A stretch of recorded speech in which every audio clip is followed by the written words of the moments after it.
And good morning, ladies and gentlemen. The number to ring if you want to contact this programme is 08459 555 678. The email address is gerry.anderson@bbc.co.uk. And the text messaging service is 81771. Ken is in here all the time. Ken is making a concentrated effort to make sure. What's wrong with you? Oh, I see. Sorry. Look, you see what he's done? I can't hear anybody. Look, do you see what he's done? That's it now. But see what he did? See what he did there? Your levels are sorted out now. You're going through the hub. I know, but Ken took my legs off. I know. But so you're all right now. I normally perform in 2 legs. No, He's removed my legs. 3 3/4. What? You have 3 3/4 legs going to Belfast. I hope you don't mind this technical talk. You now have no legs. You're now going. Ken is in here too much. It's almost as if he's training me. He decided to grasp the net. We've discovered what the problem is. It's me. Could it's you me. I'm do erratic. something What? for me? Can't you see I'm talking about levels here? I know, but could you do something for me, please? Yes, what is it? I believe you're not well today. Could you get me a copy of that Mojo's? I'll give it to you. Yes. I love that song. Well, you can have that. Yeah, I've got a couple of copies of it. You don't know anything about them, do you? Yes, I do, actually. I know the singer, Mr. McLean. He's recorded many, many good songs and sent them to me, but I'm not familiar with the band. He's got a voice that's been lived in, as they say. It's a lived in. He's not a teenager. No, it's a great voice. No, nor is he Methuselah, I have to add. He's a man of mature... That's my music. I want to go in That's here. not your music. It is. That's not your music. That's the type of music I've heard your programme. That's not your music. I don't play my music for me. Well, why do you play that crap? I play it because the people want it. That's the big mistake. Never make that mistake. Not. You're trying to please the people. You don't get anywhere trying to please the people because they will despise you for it. If you try to please the people, you think there's something wrong with you. Don't do it. I never do it. It's always a mistake. Listen, now, we had a wonderful night last night here in Derry, London, Derry, at Ebrington Square, the old army barracks. It was opened up to the public last night. We had a great concert, and the First Minister and the Deputy First Minister were there to perform the opening ceremony. There was thousands of people there. I noticed you weren't there. I believe both gentlemen were asking about me. Yes, indeed, the First Minister. The First Minister said to me, he said, where's Mr. Coyle? I said, he's watching Judge Judy. And he started to laugh. I said, no, he really is watching Judge Judy. And what were you doing last night? Watching Judge Judy. Exactly. Would I lie to the First Minister? No. That's perjury. You could be thrown away in jail for that. Well, you should have come down. You missed a great night. Couldn't. No, you couldn't. Why couldn't you? I couldn't. I was... Look at me. You're not well. Look at me today. I think that would have killed you if you'd been there last night because it was a very so cold night. Yes. I couldn't go out. Do you know what I had to do? I was down there yesterday morning doing a small radio programme from there. It's a very exposed area on the end of the Peace Bridge. It's a wonderful area, and I encourage people to go over and have a look at it. It's open out to the public. As far as I know, it's open to the public. Or maybe it's not. I'm not quite sure. I must just find out. It was open to the public last night. It's open to the public now. People can go over today. Yes, of course they can. It is open to the public. That was the opening ceremony last night, but I wasn't sure if they're going to do some work on it because there's continuing work going on it, and I wasn't sure if people want people all around the place, but it's okay. Apparently, you can go over and have a look at it. Well, I went over there yesterday morning, and I noticed there was a stiff breeze blowing in off the foil, straight from the Arctic, and I went up the leg of my trousers. I said to myself, now, it's going to be cold here tonight. And it was cold. Do you know what I did yesterday, first thing? I went to a well-known wholesaler's. I bought myself a pair of long johns, thermal underwear, and vest with long sleeves. I don't believe you. I did. And I put them on. How did you buy them? How did you go into the shop? No, but you don't know anything. You don't know where to get stuff. No, you but just go and you it's buying them. Was it a girl ceremony? Here, yes. Let me tell you how to do it. You go to a shop. It's an outlet, okay? Yeah, but was there other people in it? There were other people. They're called customers. And they walk around and they look at stuff. And if they like a thing, they go up to the reception, or what you call the box office, whatever you call the thing, and they say, I'll have this, please. And they say, well, that'll be €10, or whatever it is in currency. Yeah. Did you hold them up and look at them? No, there's sizes on them. You know what size you are. I know what size I am. Do they come in a box? No, they come in a little plastic thing.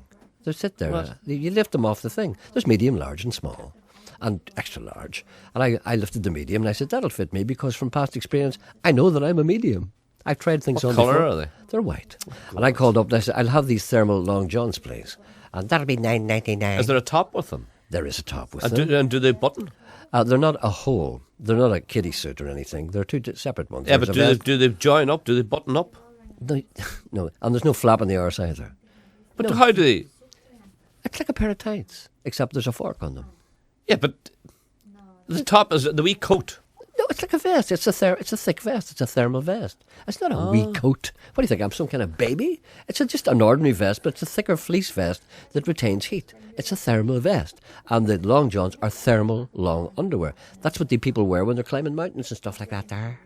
So I had those on last Did the night. girl look at you in any way? Did she snigger? Did she laugh or anything? Did she? She'd laugh Did she because say, I'm... did she say they... do you think people laugh because you buy thermal underwear? Yeah, I would think so. Why would they laugh? I don't know. I think I'd I mean, if you work in a chip shop and a fella comes in and says, give me a face, it's different. Do you laugh at It's him? different. What's wrong with thermal underwear? You. No, what is wrong with thermal underwear? You're wearing them. And you're buying them from a girl. And the girl knows Knows what? what you're wearing. But what's wrong? There's not to be ashamed of. It's not nice. It's not nice. No, it's... Well, did you tell that to Sherpa Tenzing? It's different. Sherpa Tenzing's wife probably went out and bought them for him. Oh, the thing is that I bought them myself. Yes. That's the thing that you find unacceptable. Yes. Are you capable of going in and buying a thermal underwear vest? No. Wouldn't even know where to go. I mean, if I showed you where to go, would you go in? Would No, you, I would not. If I bring you out today, would you go and buy a pair of long johns? No, I wouldn't look at them. Would you be? You wouldn't look at them. No, Would you I be wouldn't ashamed look- I of wouldn't look at the them. fact that the girl would know that you're going to wear them? Yes. There's no feet on them or anything, you know, or flap of the arse. Or Are you wearing them today, by the way? No, I'm not, because I'm not. Are out you? Today. No, I'm not. I'm going to check you. What are you going to do? Take off me trousers? I'm pull not them. wearing. I'm not wearing them today. I wore them last night, and the reason why I wore them is this: I was the master of ceremonies at the ceremony last night. Right now, everyone on the stage, all the dignitaries, were all wearing overcoats, which is okay. But the master of ceremonies never wears a coat. Now you must know this. This is for future reference. If anyone ever asks you to do that. The master of ceremonies, the man with the microphone, cannot come on wearing a coat because he looks as if he doesn't belong there. The man who's the master of ceremonies must always be looking smart and must have a suit on. Not necessarily coat and tie, but he has to look sharp. And I was looking sharp, and Martin McGuinness, the deputy minister, got up and said, "Will somebody give Gerry Anderson a coat?" He said that on the stage, and everyone laughed. But they didn't know what I knew. I wasn't cold because I was wearing thermal underwear. And I was able to You stand had Manny's there. knickers on. Your I- Uncle Manny's. My uncle, no, these are new ones. He threw his away when they became brown. Anyway, I'm standing on the stage and people are saying, look at him standing up there, immune to the wind and rain, immune to the arctic howl of the wind. Look at him standing there, noble, proud, hair flying in the wind. Look at him, feels no cold, feels no pain, because you know why? He's doing it for his city. And also, what they don't know, he's wearing thermal underwear, and therefore nothing can reach him. Nothing can get at him. You see, you should learn from me. You see, you don't like me, but just because you despise me so much that you don't realise. No, I do not. You do. You can't understand how I go into a shop and buy something. I know. But why can you not go into a shop and buy something? If I said this to you, okay. If I said this to you... Now, don't you embarrass me. No, I'm not going to embarrass you. If I said this to you, listen, I know you have no uncles. Pretend you have an elderly uncle. Pretend you have an elderly no uncle. uncles? I know. Pretend you have an elderly uncle. I don't think I've any aunts either. Pretend you have an elderly uncle. And he's I confined... have no aunts or uncles. Did you ever play that game, aunts and uncles? No. Doctors and nurses, yes. No, we played aunts and uncles. Anyway, right, I'm going to pretend. You've got an old elderly uncle and he's in bed, right? And you're the only one that is there to look after him. You're not married or anything. This is an imaginary scenario. And you're his only relative. And he lives at home and you're visiting him and you're looking after him and you're doing the best you can because you're his only living relative. And you've no daughters or wives or anything. Just me and him. Just you and him. Okay. You know, Right, and you discover that he needs a Poe onto the bed. Right. Because the bathroom is downstairs. Right. You discover where you can buy a Poe. Would you go and buy a Poe? No. You see, you wouldn't. You'd let him just pee in the bed. No, I would knock at Mrs. Doherty next door and tell her. And well, what if Mrs. Doherty says, why can't you buy that Poe yourself? I would say to Mrs. Doherty, will you be downtown on Saturday morning? Yeah. And she would say, yes. I said, Would you buy me a Poe? Patsy needs a Poe. Patsy needs a Poe. And I'll tell you, Patsy needs a Poe, and Barney needs a Poe, and Fonzie could be doing with a hot water bottle. Your levels are all over the place. No. You're roaring and popping. Right, this is the first test now. This is the first phone call. Yeah, okay. We're going to test your new Okay, I got my eyes on your the new dials. desk. Go ahead. Okay, hello, good morning. Hello, good morning. Emma, will you fix that It's thing? fixed. Emma, What's hello, that? good morning. What? Say hello, Lois. Hello, Lois. Oh, hello, Gerry. Did you not hear me there a minute ago? Oh, no, sorry, Gerry. I was in the other room. Beyond the Gerry, Poe. I know I've got a poem for you called The Measure of a Man. All right, then. This is one But of the before poems. I start, my husband wants to know where he can get Donna Taggart singing Raglan Road, because he tried HMV and they said they couldn't get it. Donna Taggart just sent me an email today. She's just back from her honeymoon. And if you're listening, Donna, will you tell us where we can Sorry, get that? Gerry, you're Very faint. sound very low. There you are. You see, but this is not. There you are. This is the ideal situation. And still, she can't hear me. Yeah, but you were talking rather low. I wasn't talking rather low. Look, I'm looking at me levels. Ken says to me, look at that leg there. So I'm looking Right. at this leg. And I'm not going above 6. It means that everything that I do is right. She can't hear me. But it's not my fault. Yes, you're talking low now. I'm you not see. talking low. You're all right. That's a bit better. You see. All right then, okay. And tell me about the poem then. Oh yes, this is called. We had a chap. He looked a bit like a Red Indian chief. Did he? He was the boss, you see, Boss of what? in the civil service. Very few Red Indian chiefs in the civil service. Well, he had black hair, but he had big black glasses. All he needed was the feather headdress. Maybe that would have been an improvement. They may have... But this is about him. Yes, okay, go ahead. Right, the measure of a man. You know the way there's that saying, the measure of a man? Yes, indeed. He stood there below me in the grey flag yard, with his feet splayed right angled, hands thrust in checkered pockets and his head threw back. He was fully wrapped in conversation. Doesn't rhyme, Gerry, but sure. I looked from my open window. I was upstairs that warm, sultry afternoon to gain the measure of this man. I only knew when he spoke with cool, clipped voice. I listened, and the day could seem quite long and dark without a sight of him. When he looked at me, I would try to see if any sign of emotion would show in the clinical cool of his eyes. If by some gesture he might betray some warm feeling towards me, then all I see are measured looks and hear some measured words. These do little to fill my empty soul. That's lovely.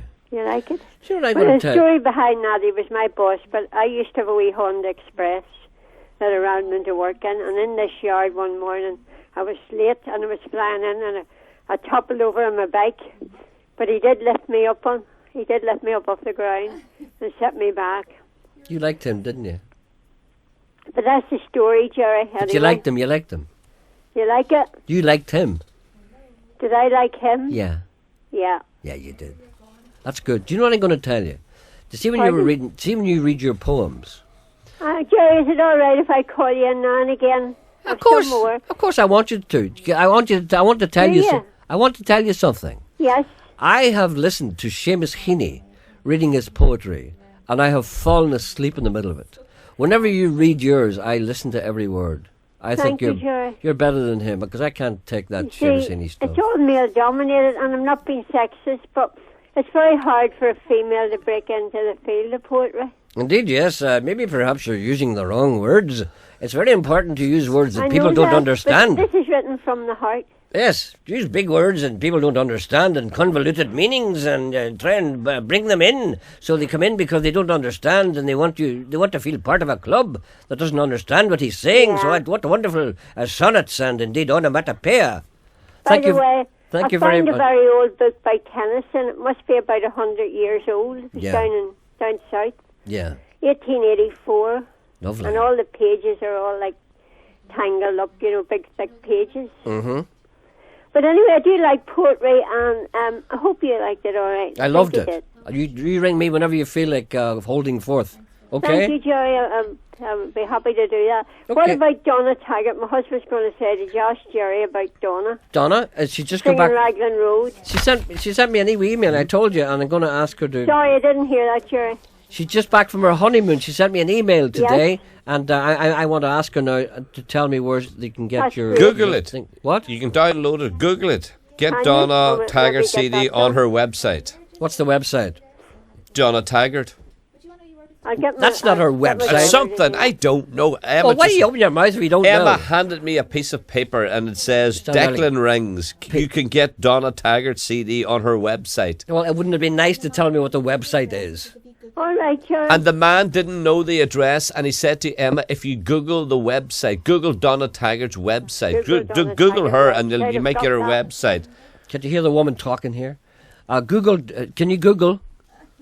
Can you Google? Can I go? My daughter can. Ask her to Google Donna. I've got a laptop. That's what I do my poetry on, but I don't have the internet. Ask her to Google Donna Taggart. And, All right, Gerry. All right then. And I'll ring you back with some more. I'm glad you liked it. It's just sort of feminine, how as a female, how I felt. I love it. Thank you very much. Thank you. You're very kind. Thank you. No, I'm not kind. I'm being honest. I love it. Okay. Bye bye. Thank you. Bye. Bye. And she's very talented. Did you get any cards yesterday? Any flowers? Any gifts? Any? Jonathan writes to me. No. He said, No. time's coming up to 8 minutes to 11 o'clock. Not a card. Not one card that you received yesterday. I have a letter here from a gentleman who wants to know, hi, Gerry. I got a red rose yesterday. Someone sent a red rose to Radio Foyle for me. Was there poison in it? Oh, that was a nice thought, wasn't it? I'd like to thank that person, whoever it was. And Emma got one. They probably peed on it before Janet they got sent it. one. They didn't pee on it. How do you know? Well, I smelt it. Just in case. Here's a new word we've been introduced to. Councillor Jim Rogers. What about you? Councillor Jim Rogers, what a star, Jonathan says, this morning. He invented a new medical condition. Obviously, maybe perhaps Jim Rogers has been on the wireless. We don't know yet. He said this morning he invented a new medical condition. It's called tubular sclerosis. Tubular? Tubular sclerosis. It's nearly as painful, it says, as an hysterical rectomy. Tremendous, as he would say. Good man, inventing new diseases for us to suffer from and maybe perhaps to perish by. I was the rather windswept woman who met you earlier yesterday on Elton Galvin Hospital car park. As I mentioned, I'd love it if you could play a request for my mum, Mary Hughes, on today's programme. She's been in hospital since December after a fall, and it would really cheer her up if you could play When I'm 64 anytime after 11:30 a.m. Can we get that? What? When I'm 60, you should listen to programs sometimes. It's great. When I'm 64. Could we get that? For a lady who's in hospital and recovering after a fall. That's no problem. Thank you very much indeed. We'll play that after 11:30 a.m. Right. Will you remind me about that? Yeah, well, you could. Why did you start it after the 11 o'clock news? Just start your program with that.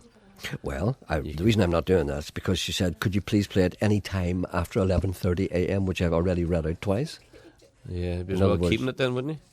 Yes, Yeah, until she's listening. Tommy Fleming was on BBC Breakfast this morning on BBC One. Did Gerry see him? Asked Lee.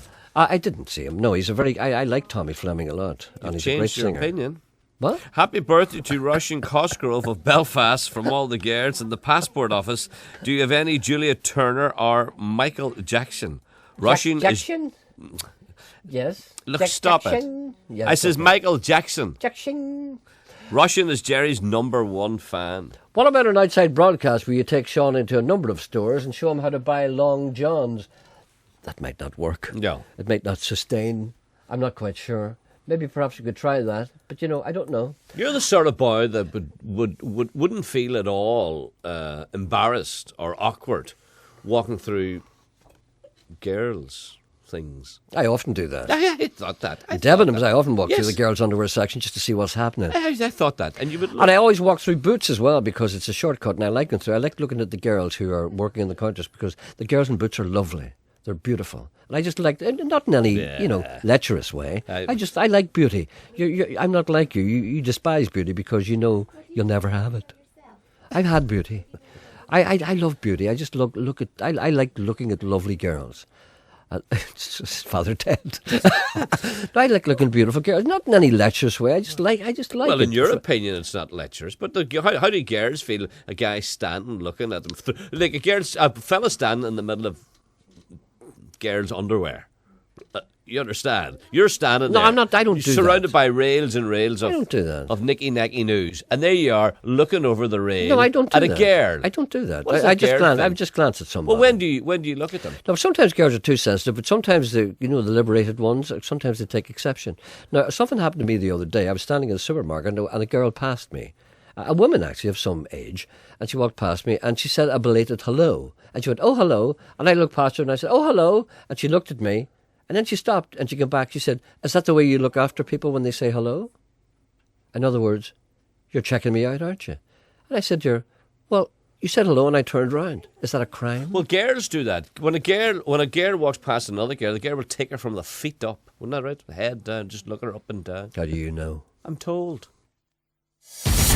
On 92 to 95 FM, and 1341 medium wave. this is BBC Radio Ulster. That's great. That's Gay McIntyre, the best alto saxophone player, I think, ever. In Ireland, in Britain. Gay McIntyre from the city, Derry stroke Londonderry, with the Linley Hamilton Quartet. Linley Hamilton, of course, broadcaster on Radio Ulster. And that's a special request from Walter Love. Walter Love is a great jazz enthusiast. I'm sure he enjoys listening to Gay. That's a track called The Shadow of Your Smile. And the album is called The Music Within Me. And the reason why I played this CD really is because I played this a number of times before, and people are complaining to say that they can't buy it. Well, you can buy it on Light Records, LYTERECORDS. Just Google Light Records. It's for sale. I have it in front of me, and I've got the email. I've got the web address, but it's quite complicated. It's www.davidlittle DAVIDLYTTLE.com. davidlittle.com. So it's not complicated, but there are things added onto that, but I'm not going to give you those because you never get them down.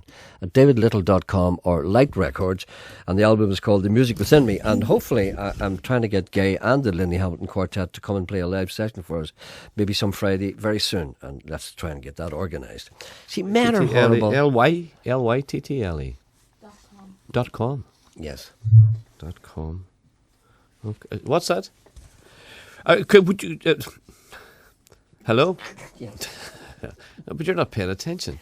The kitchen will be getting a deep clean tomorrow. Your kitchen? At Kitchen home? upstairs. Eh? It's getting a deep clean tomorrow. Well, the radio foil kitchen? Yes. A deep clean? You have to leave the kettle, paper cups, milk, etc. in the upstairs foyer area. Okay? It's brilliant. What time's that at? 10 a.m. 10 a.m. Right. Yeah. We could do a broadcast from it. If it Yeah, okay. Listen. Any chance you could play a wee Gerry Vale song? It's for a gentleman who's in hospital, in the Royal Victoria Hospital. His name is John Griffin, and this song's from all his work colleagues down in Belfast Docks, and they're all thinking about him. So, John Griffin, if you could, Gerry, play a wee Gerry Vale song. I know what you're at. You've been trying to get me to play a Gerry Vale song for years. Yeah, I'm not doing it. I quite like Gerry Vale. I know you do. Gerry I Vale's know what nice, you're yeah. at. And this is not to belittle the person who's ill. Oh, no. I will certainly play a request, but I'm not going to play Gerry Vale because I know what you're at. Yeah, Valentine's Day. By the way, you can get Donna Taggart's CD in McQuaid's newsagent in Yes. Fintona. Where's Fintona? Near Oma. Where? Well, you go through Oma and then you go straight on. And then you But go, is it on the way to Dublin? yes, if you're going to Enniskillen, yes. It's between... Where? No, tell me where. Clacher 5 Mile Town. Tell me where. Tell me how You to go through get to Oma. Fintona. Right? What do You you go mean through Oma. All right, go through Oma. You go now. through Oma and then you head in the direction of Enniskillen. Okay? Through Oma. Yes. Go to Enniskillen. Yes. And is it parked in there somewhere between? On the way, you'll see a sign which says Fintona. You turn right and you go and you find Fintona, which is there. Is there a dance hall in Fintona? I really don't know. Well, and I do you know wonder- something? I don't care. No, but I thought perhaps it was one of your showband stops. It may have been. Who lives in Fintona that we know well? That's what I Derek don't... Mahaffey. Derek Mahaffey. Well, I think it's further than that. Further than what? It's Further than not, what? It's further than Oma. It is further than Oma. It's past Oma. Yeah, but not too far. Yesterday I rang my husband, says Michelle, and I said, 3 of the girls in the office have just received flowers for Valentine's Day. They're absolutely gorgeous. My husband said, that's probably why they got them. There's a wee call for you. Listen, look at this. What about Alan? I saw this last night. Did you see this last night? Spotlight. Spotlight have now gone into show business. Spotlight. Have gone into show business. Do you know who they had on? Lord Laird and Barry McElduff. Oh, I saw the trailer for it and I said to myself... Show business. No, it was I'm like out of that. X Factor. It says, did you see Little and Large in the shape of Lord Laird? As Lord Laird, of course, is better known as Lord Squared. And Barry... Did you get that? Lord Squared? Lord Laird? Did you get that? I'm just checking. Yeah. And Barry McElduff in Scotland last night. What a fright to inflict on the poor people of Scotland. Both men pushing large bellies in front of them. Too much haggis for Lord Laird, too much champ and buttermilk for Barry. Lord Laird, opinionated and rough as a bag, told the Scots in no uncertain terms to stall the wedding. When it came to leaving the United Kingdom, wee Barry urged them to leave as soon as possible, hoping for a knock-on effect in Ulster. What do you think? Why do we have to watch this old tosh? What do the BBC and UTV think of anything? Everything that happens in the world impinges on Ulster. But that's what they always say. Titanic sank. Was there anybody on it from Ulster? Yeah.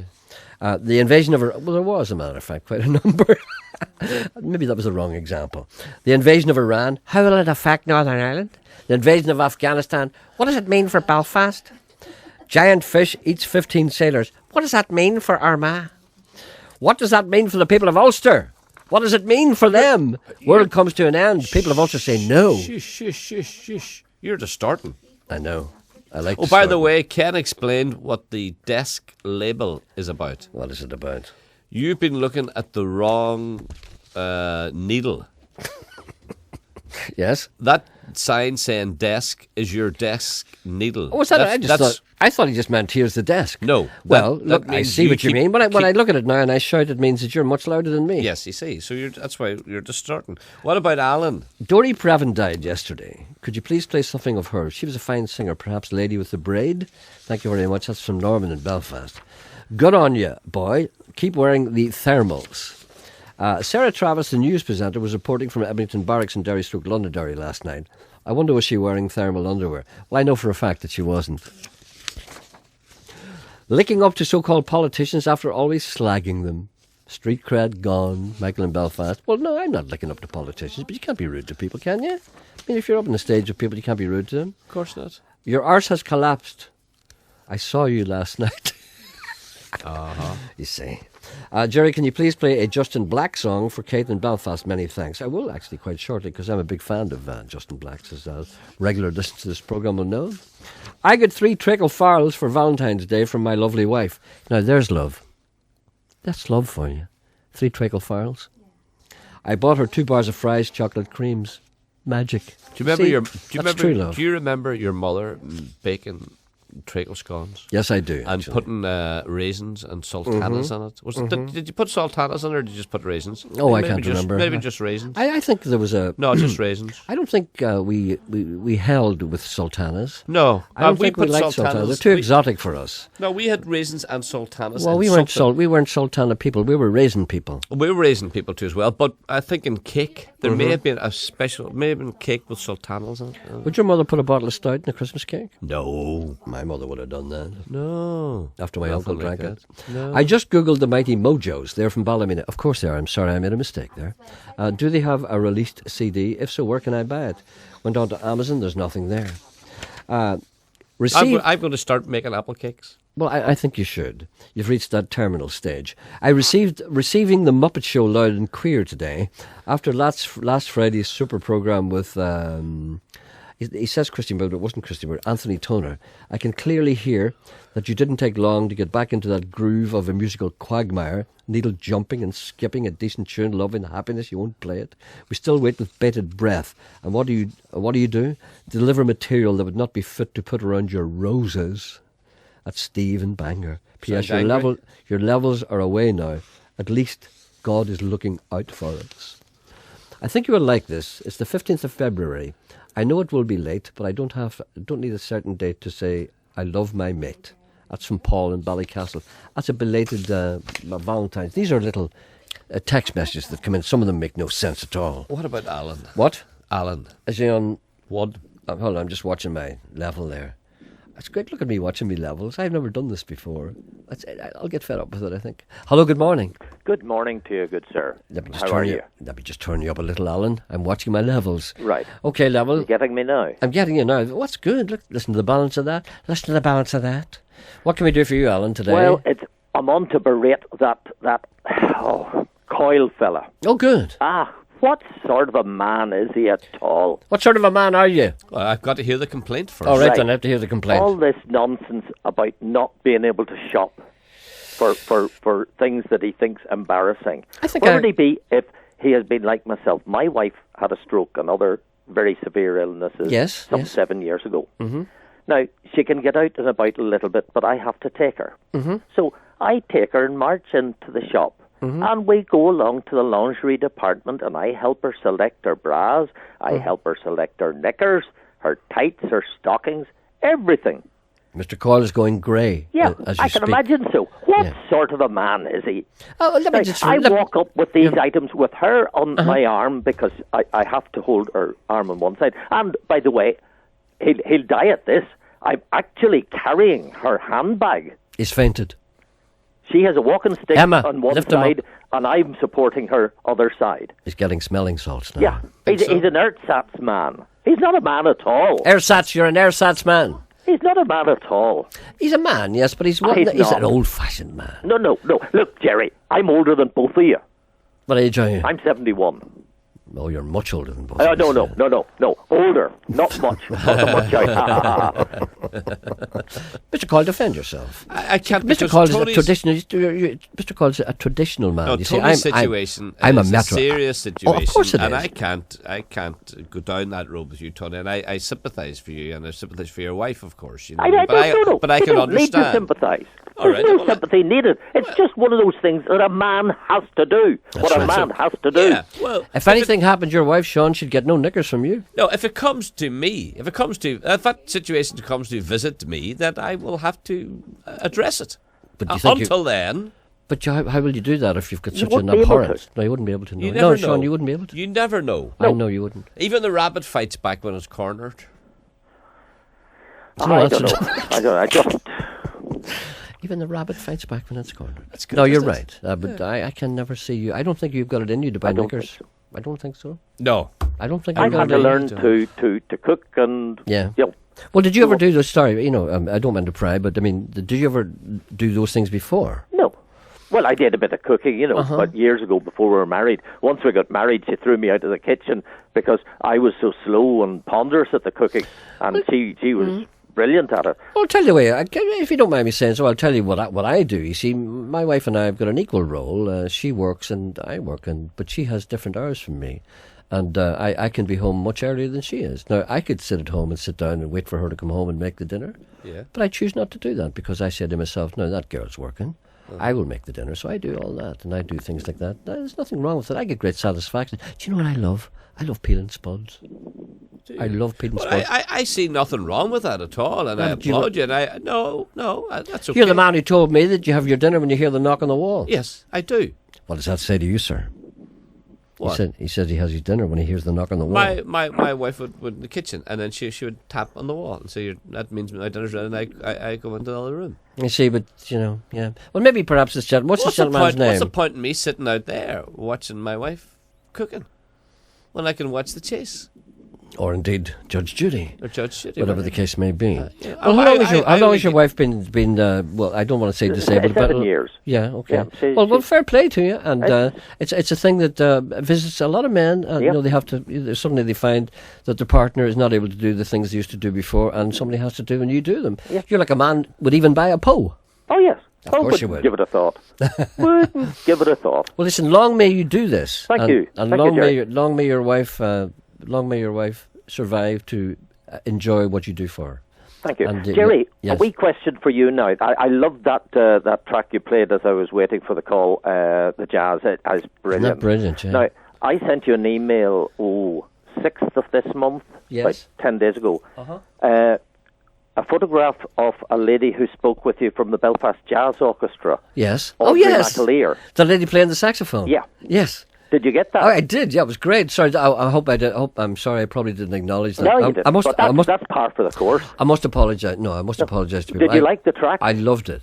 I loved it. Yeah, it's not. I don't think it's broadcast quality. I had to reduce it in quality. But No, I I- recorded that live, just sitting at my table, down a little bit in the Belfast Jazz Orchestra. No, I love that. Thanks. I must just take a general point here, and I have to say to people, many people like yourself very kindly send me lots and lots of stuff. I get so much stuff. Sometimes I don't acknowledge it, and it's not rudeness on my part. It's just the sheer volume of it. Yeah, I can sometimes. understand that. So I hope you don't mind. No, and no. All the people, anything that you send to me, I appreciate and I get it. But most times I try and reply, but sometimes a lot of times I don't.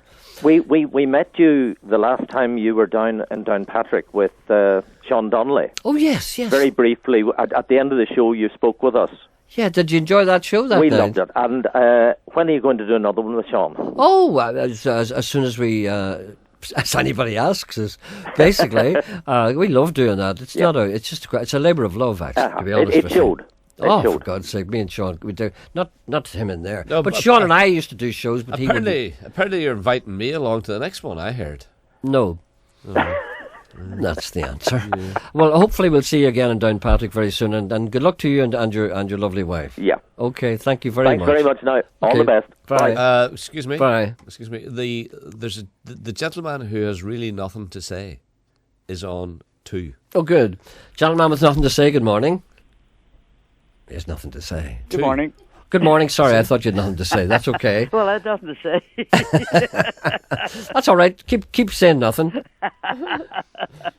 That's Tony here, Gerry. How about you? I'm all right, Tony. What can I do for you today? Yes, no, funny. Just when you're talking about jazz there, I was up north.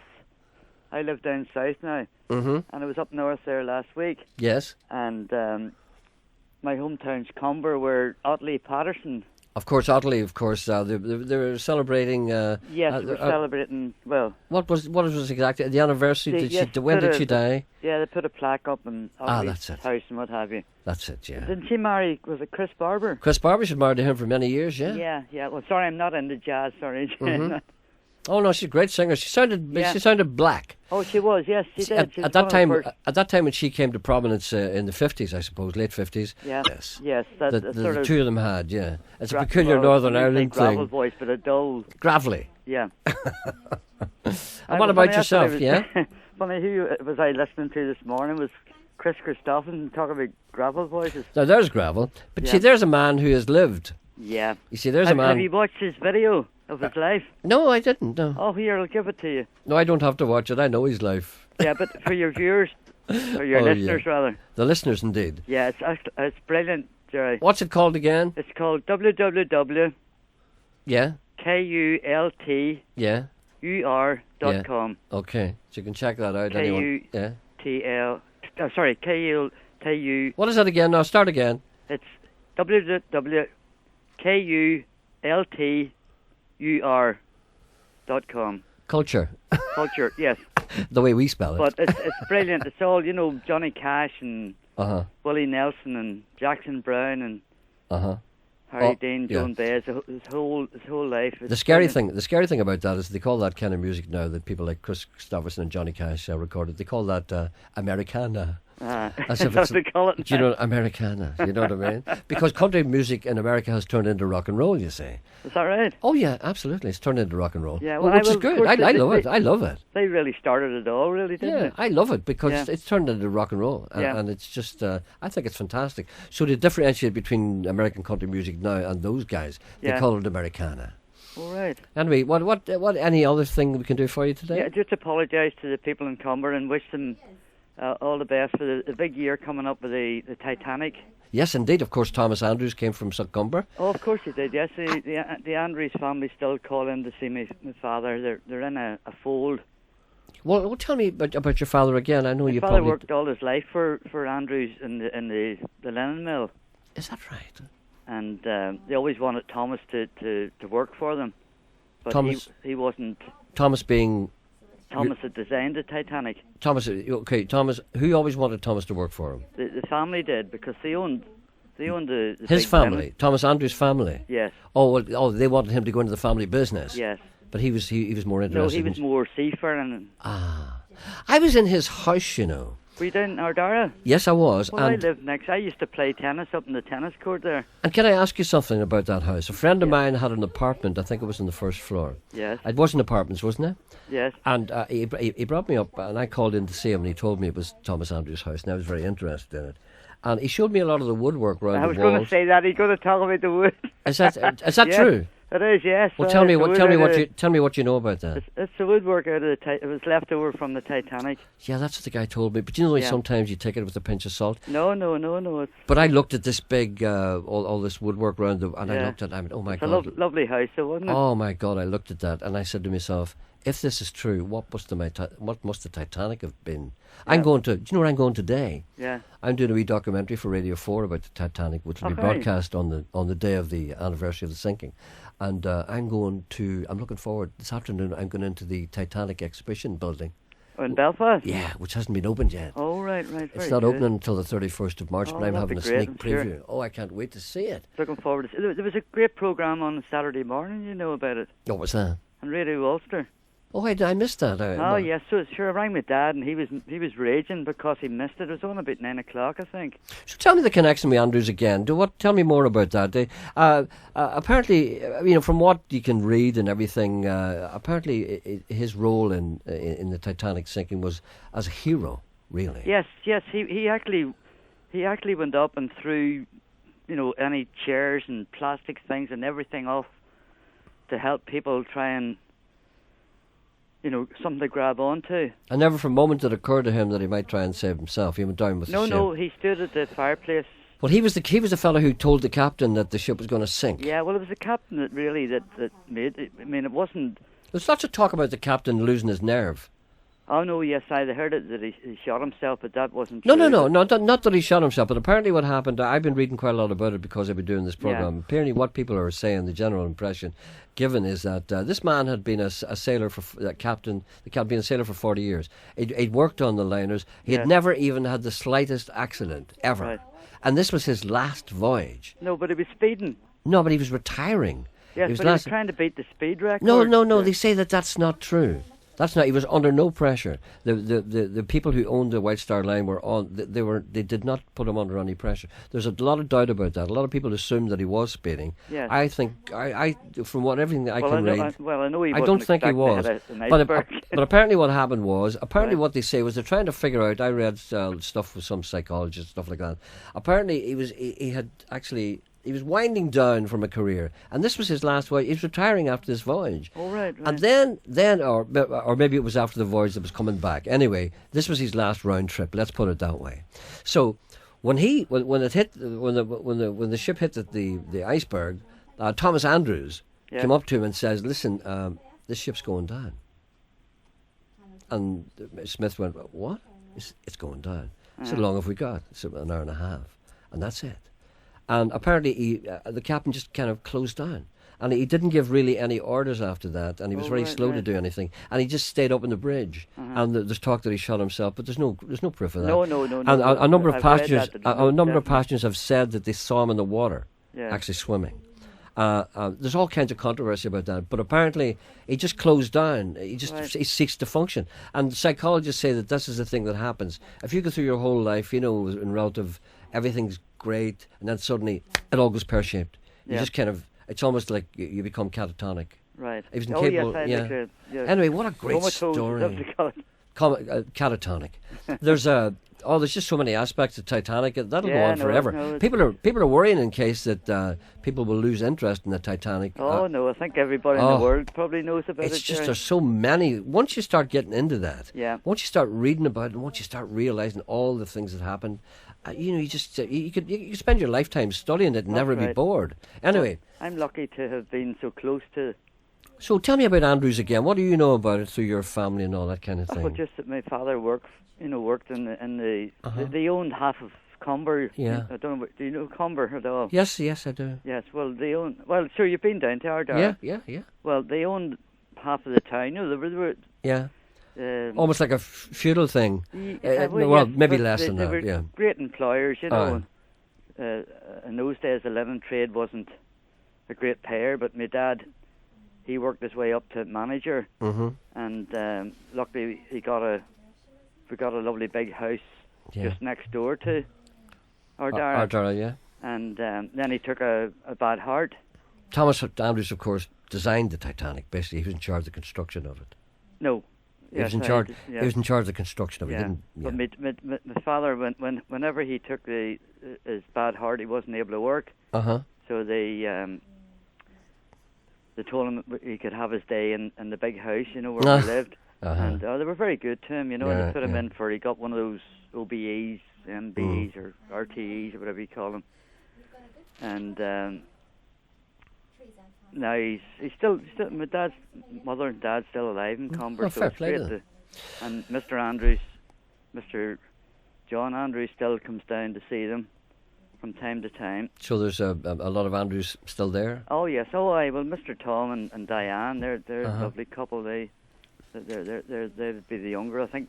Did they ever talk to you about that, about Thomas or anything? No. They Probably don't. not, They're very no. sort of private people that way. Yeah, sure, yeah. They're. Well, what a hero. Oh yes, indeed. Yeah. Well, I say, it's just a pity that what happened. As they say in Belfast, it was all right when it left here.